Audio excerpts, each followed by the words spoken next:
She and I were high school sweethearts who attended a major university together in the late 90s, got married, had 2 children, and lived the suburban family life. In the final 2 weeks of December 2017, nearly 18 years into our marriage and 25 years into our relationship, she dropped a series of bombshells on me, the aftershocks of which continue to affect me. From love bombing to daddy issues, deception to confession, narcissism, sexual promiscuity, and questions of masculinity. This true life tale has it all. I am certain this is among the most bizarre stories anyone has encountered, as my life overnight turned from one of middle-class white suburbia to what seemed like a risque episode of Sex and the City. I was unexpectedly led down a journey involving hundreds of hours of racking my brain and digging through college memorabilia to reconstruct timelines of memories I had no idea I would have any reason to revisit. I poured myself into articles and podcasts on topics ranging anywhere from dating, female psychology, infidelity to hookup culture, and reached out to many of the corresponding authors or hosts in which I offered tidbits of my story in search of some way to process it. I simultaneously found myself reinvigorated with a completely new outlook on my life, but also left with deeply devastating questions of my own masculinity, as I realized my life and marriage was nothing at all what I had believed it to be. I began seeing her when she was 15 and a half, and we were quite opposite. Although I was a year older, that summer I was excited about attending Boy Scout camp and had never seriously dated anyone. By contrast, she was extremely open since our first date that she had went out with, albeit casually, numerous boys before me. There were multiple boys in our small rural hometown she dated, as well as in a wealthy suburb where her father served as a police officer. There she volunteered for a couple of summers at a children's safety town, along with other local teens. She regaled me with stories of rich boys showing off by zipping her around in their dad's Ferraris. This seemed almost otherworldly to me, as I knew little of life outside of our farming town. She told me stories about staying multiple weekends down on the river prior to dating me, with a friend's family who owned a boat. Staying out all night on the docks to hang out with other vacationing teens or locals was something she really enjoyed. She had many adventurous stories of sneaking off to parties in the middle of the night, only to barely make it back to the boat by the time her friends' parents were getting up. After getting serious with me, she completely stopped going to the river. I never quite understood this, as it always seemed like she had fun. In an unusual nuance, she presented to me in near-ceremonial fashion a slinky tank top, which allegedly she used to wear down on the river, and did so as a sign that she no longer needed it. She admitted that before me that she had a bad habit of dating multiple boys at once. She told me of a few close calls in which she nearly got caught, but confessed it was an exciting challenge to her to balance that myriad of relationships without one boy finding out about the other. She was from a good home in which both of her parents worked professional jobs. They saved for her college. Her dad was the epitome of the hyper-masculine man and overprotective father who made a point to show off his hundreds of police shooting trophies to prospective boyfriends, and she was an honor student. Albeit I was very naive, I gave relatively little thought to these stories. I assumed dating to her meant the same as it did to me. Dinners and movies, which to me was about as exciting as life got at that age, and presumed her stories were some form of embellishment. I am a carefree spirit without a suspicious bone in my body and am hopelessly oblivious. I had no concept of establishing boundaries, of asserting myself, or of demanding respect. She, by contrast, was jaded, highly suspicious, and a sharp, quick-witted girl who many believed would become a fiery attorney. She did a lot of good for me. Prior to dating her, I was a sheltered, nervous wreck who struggled to make any serious decisions and had precious little real-world experience. She brought me out of my shell and got me to start living life and experiencing things I likely never would have. Since I am a year older, I started college first, but it was during my senior year I began to see a narcissistic tendency in her personality, which I came to know quite well over the years.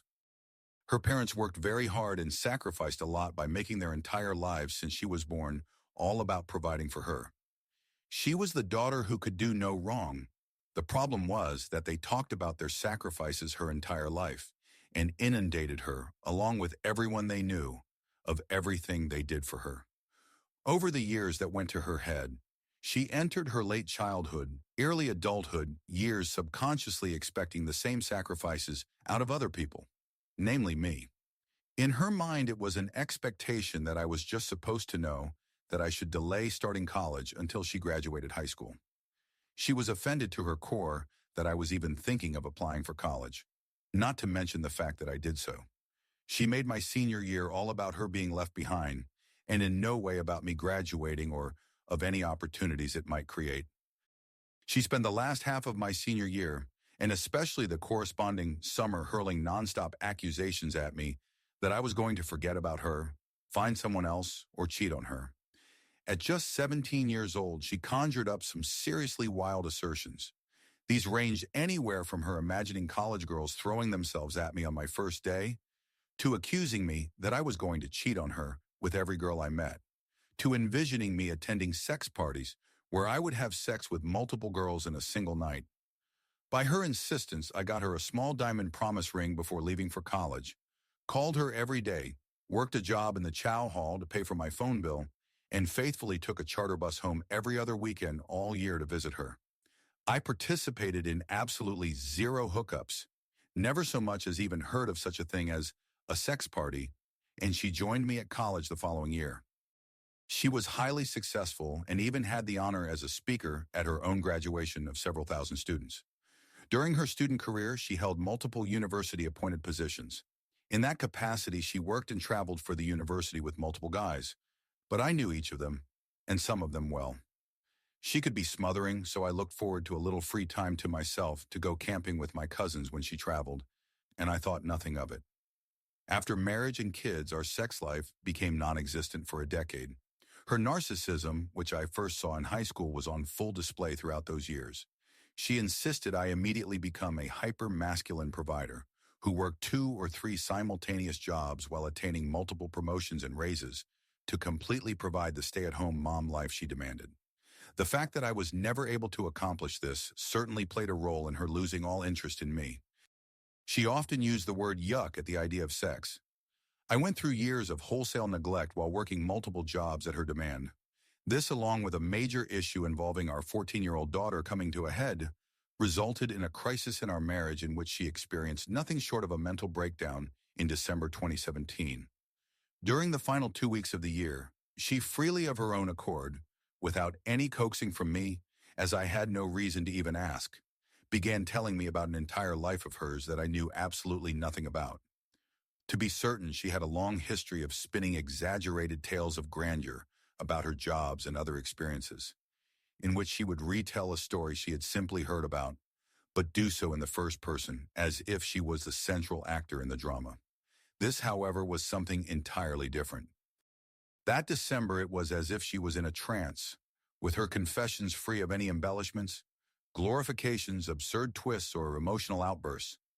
She simply told me, on many levels, it was addicting.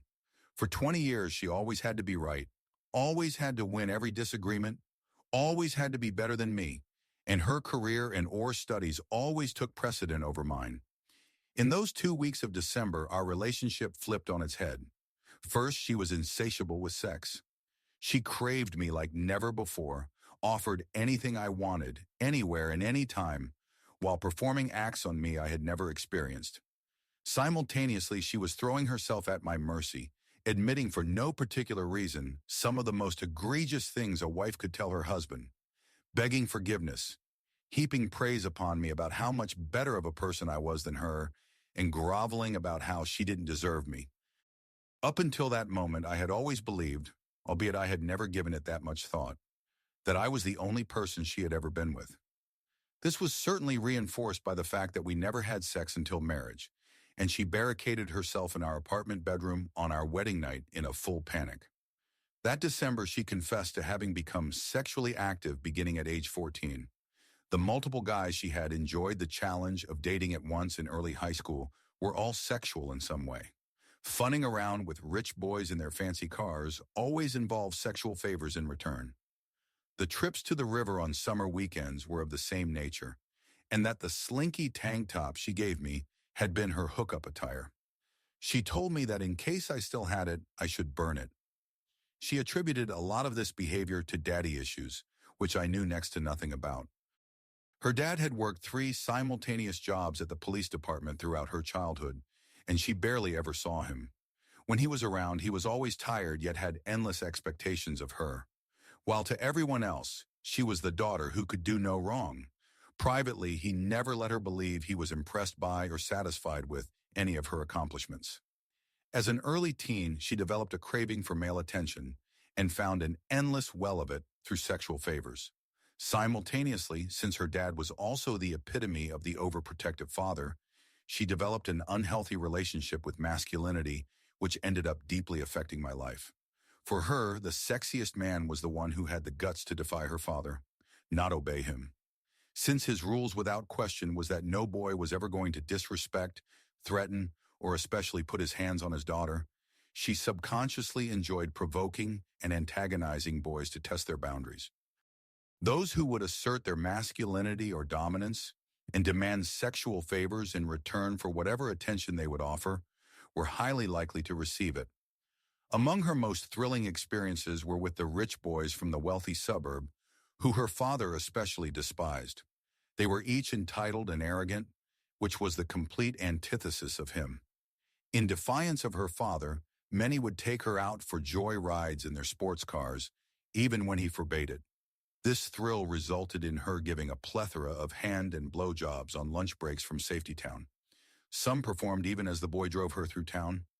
In just days, I went from a lifetime of assuming I was her, only to her revealing that her body count by the time I went out with her at 15 and a half was likely north of 20 boys and a few men.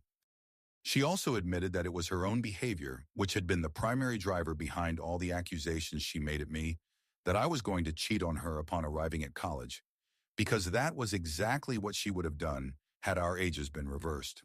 This was merely the beginning. Over the preceding days that December, one by one, she revealed to me deep secrets of multiple guys she had cheated on me with, all of them sexual, either during her senior year in high school when I was away at college, or throughout our university years together. She confessed everything from the who, the what, and the where of each fling, and her stories from early high school about enjoying the challenge of dating multiple guys at once flooded my mind. I realized that I had been wrong, and that those stories had in no way been embellishments. Each confession kicked a little more wind out of me, as I not only knew all the men, but also every fling took place in some form or another right under my nose. She clearly had a type, as all but one were of the alpha male sort, athletic, muscular, and highly driven, who in her words, take what they want and don't feel bad. This corresponded with the unhealthy relationship she developed with masculinity as an early teen. She craved the guy who made demands of her, no matter the risk, and the fact that they did not care that she had a boyfriend/fiancé likely made them all the more appealing. The high school guy while I was away at college was Mame, a 6'4" solid muscle, 4'0" student athlete who went to Yale on a football scholarship as a pre-med student. I was aware at the time that she was casually dating him while I was at college, but I didn't want to be some controlling boyfriend whom she would grow to resent. I had absolutely no idea anything sexual was going on and assumed they were just going out to the movies. In 2017, however, she revealed that the relationship became sexual within roughly the first week of the two going out. In hindsight, I assessed that I simply didn't get sex. I didn't understand that it was something expected or demanded of in a relationship. I didn't get that it could result from primal urges or ever suspect that someone would intentionally try to move in on someone else's boyfriend or girlfriend. The idea of a sexual affair was simply lost on me. I could literally shake hands with a man who was having an affair with my girlfriend or fiancé, which I did multiple times, having not the first clue that something was going on. She very much understood all this and took full advantage of my gullible nature. She wore my promise ring and enjoyed me taking her out on dates every other weekend that I came home from school. Simultaneously, she wore his football jersey to school every Friday as if she was his girlfriend, and went out with him on the opposite weekends when I was away. The worst-case scenario was that she even duped me into driving her to his house while I was home on Christmas break, supposedly just to drop off something, but left me sitting unsuspectingly in his driveway for 2.5 hours on a cold December night while she hooked up with him. In her college years, there were more. One was F, a former flame of hers from that wealthy suburb, and was one of the boys she did more than just ride in his Ferrari in her early high school years. The summer she graduated from high school, she spent the night at his college apartment, which was a relatively short drive from our hometown, but led her parents to believe she was staying with a friend. Another two were C and J, whom I will discuss together as they overlap considerably. Both were PhD candidates in interpersonal communication, NCO, the same department in which she was an undergraduate, making each roughly 7 years older than her. While J was her supervisor in her residence life job as an RA, C was her teacher. To add an additional layer, they each knew me, and she went out hooked up with both in and around the same time period while keeping them unaware of each other, all while being my girlfriend and/or fiancé. She first met Jay in the spring quarter of her freshman year, 1997, as he was an instructor for a class she took to qualify to become an RA, resident assistant. She then worked under him for the school year 1997-98, while he was the assistant resident director, and followed him to a second residence hall for the 1998-99 school year when he was promoted to resident director. She talked about Jay to me quite often throughout those years, but I thought little of it as I knew him as well because I too was an RA, but just in a different building. Jay stood out in a crowd as he was African American in a predominantly white college, was 6'6", and a solid muscle weightlifter, whom I worked out with a few times at the student gym, albeit I was nowhere near his size. C was originally my teacher for an introduction to communication class I took my freshman year in the winter quarter of 1996. I never heard of him again until she had a class with him, spring quarter of 1998. I thought nothing of it until late May, when she told me she wanted to go out with him. Like the situation with M, I simply didn't want to be some controlling boyfriend she would grow to resent, and she did go out on a date with him on or around June 1st, 1998, roughly a week before spring quarter ended.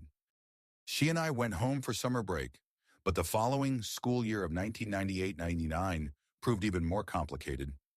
She moved into the residence hall with Jay, who had been promoted to resident director, continued seeing C without my knowledge, while keeping both unaware of each other. She began her prestigious 2-year appointment by the governor as student trustee for our university, and she and I got engaged.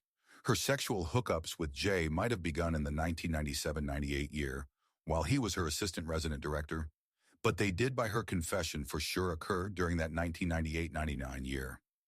Once that year she called me, clearly shaken, and told me of an encounter she had with a coworker of mine while she was leaving Jay's apartment, just to tell me that nothing happened. Had no clue what she meant, but during her 2017 confession, she brought up that very phone call. She told me that in fact she and Jay had just hooked up when she ran into my coworker, who looked suspicious, which is why she made a point to immediately call me, hoping to get ahead of any skepticism my coworker might create. She attended a graduate student social at a bar that year with C, but ran into Jay there as well, because both were PhD candidates in the same field. Since C had been her teacher the previous spring, she told me in her confessions that her appearing to be dating him drew suspicion from some administrators within the Inco department. However, she was confident that Jay would not say anything to anyone in the department because of the relationship she had with him, the details of which would certainly result in him being fired since he was her supervisor. Fast forward, since I knew Jay in college, I became Facebook friends with him somewhere around 2010. After her admission, I wrote him on Messenger and nonchalantly stated that I was surprised he remembered me. I rationalized that I likely was no more than a random person in his past from 20 years ago. He responded, "Well, I only saw you every day for a couple of years, lol." This was a surprisingly specific reference to the 2 years that she worked under him, nearly 20 years before. Granted, I did visit her at the residence hall daily. A confidant of mine whom I shared this with immediately responded, "This guy might be a college professor, but he's a player. I'm pretty sure he just told you, 'I smashed your girl for 2 years,' and LOL laughed about it." She kept a diary in 1998 of her relationship with C that I discovered after her confession.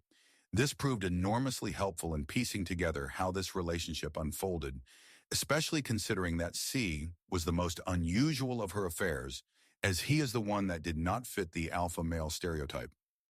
He was a lot more like me than any of the others.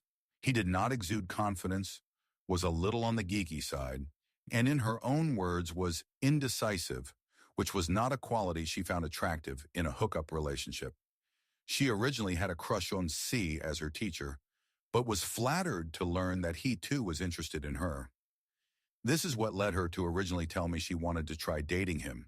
She described him as an addiction, believed herself addicted to uncharted territories and challenges, but questioned herself, is it him I like or the thrill of it? This was in reference to the fact that he was her teacher and that administrators in the department were suspicious of them.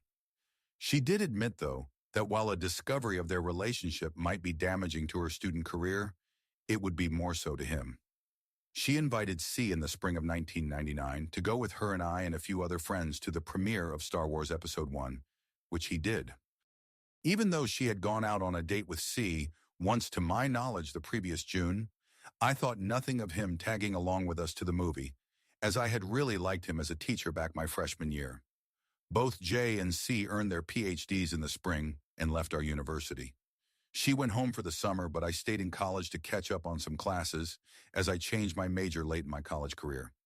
That fall would begin our final year of school, 1999-2000, which would conclude with our graduation and subsequent wedding 2 weeks later in June 2000.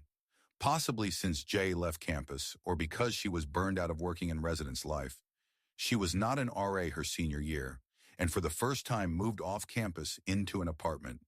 This year was also the last of her 2-year appointment as a student trustee. The university only appointed one student trustee per year, who then served throughout their junior and senior years in that capacity. The ages of the two trustees were therefore always staggered, with one being a junior and the other a senior. Her junior year, the senior student trustee was a guy named Eric, whom she never liked, but her senior year, D was appointed as the junior trustee. She first met D at a Council of Presidents Day of Service in the late spring of 1998, in which campus leaders gathered to plant trees as a community service project. This was at the end of her sophomore year and overlapped with her first date that late spring with C, straddled the years she worked under J at the two residence halls, and was at or around the time she received her appointment as a student trustee from the governor. While both she and D were student leaders, they had never crossed paths until that service day, as she was heavily involved in student senate, while he was immersed in Greek life. A year later was the first time I ever heard of D when she told me that he had been appointed as the junior student trustee. The two worked together throughout her senior year on the Board of Trustees, but I knew little of him and never particularly spoke to him until March of 2000, a mere 3 months before our wedding. That March, she and D were sent by the university during spring break to New Orleans for a national conference on trusteeship, which spanned March 1821. She rode with D to the airport, and the two flew out on March 17th. While in New Orleans, she arranged to bring D to her parents' house upon their return flight, because the two had a second trustee conference to attend, which was located just a few hours' drive from their house.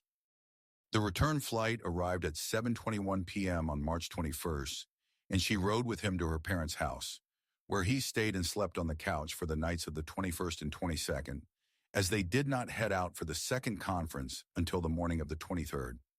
The 22nd was the only time I ever met and or got to know D. Since she had been in New Orleans for several days and then was taking off again to the second conference the following day, I went to her parents' house on the 22nd to visit her, but spent most of my time talking to D. He and I discussed anything from high school sports to college classes. He had been a standout high school football player, while I had been a mediocre wrestler, but we had similar experiences in dedication and training. He and I were both into fitness, but he was leaps and bounds more muscular than I, as his physique was complete, with bulging biceps and ripped abs. D planned to run that evening as part of his fitness regimen, but since he was unfamiliar with the roads around her parents' house, he asked me for suggestions and directions to rack up a few miles. He was a highly driven student with a 395 GPA in business management, which he attributed purely to hard work, but undoubtedly he was being modest as he was very academically gifted. To make Dee more comfortable, she suggested I ride into the local convenient mart with him and her dad, which I did, and her dad warmed right up to him. Dee was just as much of an outspoken, pull yourself up by your bootstraps, conservative as he was. Her mom was just as impressed with him, and in a side conversation told her that she needed to date someone like him versus me, because Dee was someone who would push and challenge her. The following morning, Thursday, March 23rd, her parents took a picture of the two of them in their driveway as they were heading out. 2 days later, Dee dropped her off at her parents' house, and the following day, March 26th, I picked her up, and the two of us drove back down to our university to begin our final quarter of college. The next and last time I ever saw Dee was on our graduation day a few months later, when the two posed for several pictures since they were both student trustees. Fast forward to New Year's Eve 2017. After processing 2 consecutive weeks of her confessions, Dee out of the blue popped in my mind, and I directly asked her about him. With every other admission, she had simply told me, but she was clearly rattled when I named him.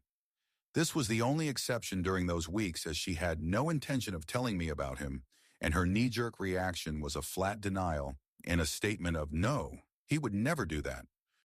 2 days later, after some soul-searching and talking it over with a close confidant of hers, she confessed over dinner on the night of January the 2nd to having had an affair with Dee over spring break 2000, as she traveled with him for the university. Like the situation with C and J the previous year, the president's office at the university became suspicious of her and Dee. She told me that a few administrators questioned her that spring about the nature of her relationship with him.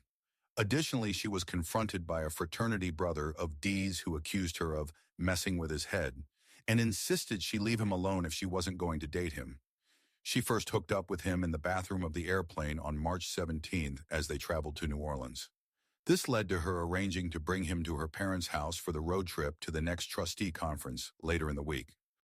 A second hookup occurred on March 23rd in the backseat of his vehicle, while on the road to that conference in which she lost her underwear in the passion of things. The two tore the car apart to find them, as the vehicle was his mother's car, which he was switching off at the conference, because it was located at a university relatively close to his hometown. This admission by far hit me the hardest, possibly because it was the one she didn't want to tell me and only confessed to as a result of me directly asking. Possibly because it was the epitome of deception, as it was the ultimate example of occurring right under my nose. The evening of the 22nd, when I spent most of my visit at her parents' house speaking to him, he had already hooked up with my fiancée days before and proceeded to do so again the very next morning. Possibly because he was such an alpha that I simply could not believe that she had ever actually been attracted to me at any point in our relationship. Possibly because for nearly 20 years, she had talked on and off about her New Orleans experience. These stories ranged anything from people exchanging beads on the street as if it were still Mardi Gras, to seeing stuffed alligators nearly everywhere, to long waits at restaurants as serving staff had no zero sense of urgency. I realized in a flash that she likely experienced all these things with Dee, and that the two of them went out to dinners and took in the city together. Possibly because it hit me like a ton of bricks that she had been Facebook friends with him since 2009 and had met up with him at our university in 2015 at a student trustee reunion. I was absolutely convinced that it was her memories of him that were directly related to the near decade in which she had refused me a sex life as of the time of her confessions. Memories which I had barely thought of in 18 years flooded back in my mind as if they had occurred the day before. All the signs were there, as she was doing short of telling me she was cheating, but I just couldn't see it. On March 26, 2000, when I picked her up from her parents' house to head back to campus, she was glowing and smiled from ear to ear. She swooned about Dee and literally talked about him and their week together, nearly the entire 2-hour drive. Fast forward to December 2009, when she told me she had found him on Facebook. That day she glowed and smiled exactly as she had nearly a decade before on the ride back to campus. Her eyes beamed as she talked of finding him, asked me if I remembered him, which I certainly did, and spent a considerable amount of time looking through all his pictures. I naively thought she was simply remembering nostalgia. Thanks for watching. That's how this story ended, with betrayal, revelations, and a completely new chapter in my life. Have you ever had a moment when the truth shattered everything you believed in? Share your story in the comments. Someone out there needs to hear it. And if this touched you, like and subscribe. More raw, unfiltered, real-life stories are coming soon.